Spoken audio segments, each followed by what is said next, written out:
Oh, hi there. This is Robin Hatfield coming to you today, and I'm wanting to share something of my spiritual journey. I want to talk about the ministry of the Holy Spirit bringing somebody, a person, to faith, to trust in the saving work of Jesus. You see, it's a very precious moment, and John's Gospel, chapter 16 and verse 8, tells us about the ministry of the Holy Spirit. It says the Holy Spirit will bring to light, he will reprove, he will bring and expose that which is in our heart. He will convince us, or some translations say convict us, of sin and of righteousness. That's the righteousness of Jesus Christ, and the judgment that will be upon all mankind. And so it's the ministry of the Holy Spirit bringing somebody to the moment of faith. Well, can you remember when that happened for you? I can. You see, I have to go back though to 1956. I know it's a long time ago, and I'm in New Zealand and I'm attending a Bible camp run by several Baptist churches at that time.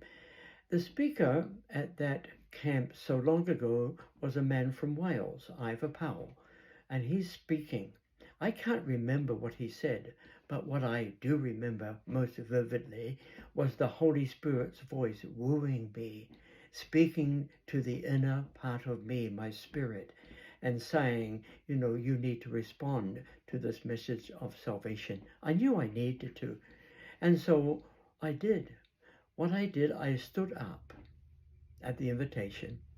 I had to walk past some other young guys who were sitting there and not responding, and I had to walk to the front as an indication of my decision to respond to that invitation of salvation. It was my beginning day of redemption. And I remember it, the work of the Holy Spirit bringing us to the moment of faith. And you see, it's a very, very precious moment.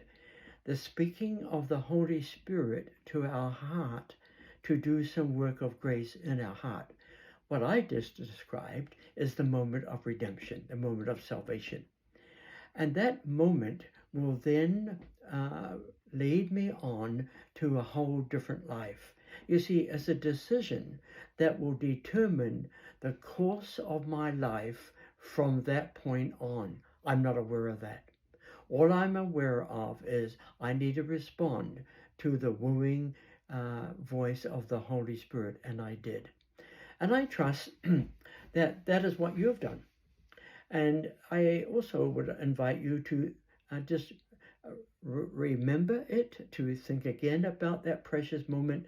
Thank the work of the Holy Spirit in your heart, knowing that he probably has ministered to you and spoken to you several times since then. So the Lord bless you as you ponder again that moment of grace when the Holy Spirit brought you to the place of faith through his wooing, convincing, convicting voice. It's a precious moment that we all have who have responded. And the Lord bless you today.